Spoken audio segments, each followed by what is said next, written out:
The National Weather Service had issued a severe thunderstorm watch for the following North Dakota areas: Boithday, effective until June 29th, 6:32 p.m. Central Daylight Time. He's always had it at McDonald's. So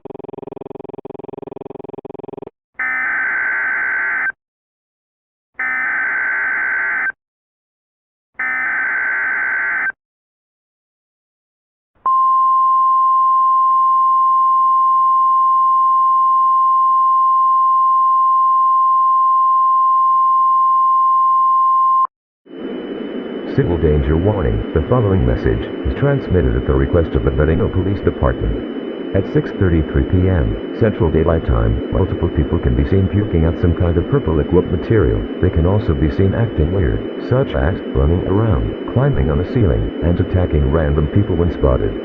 Grab food, water, medical supplies, and a hand-powered radio. Block any entrances to the outside, and grab any weapon of your kind in your house. Stay tuned for updates.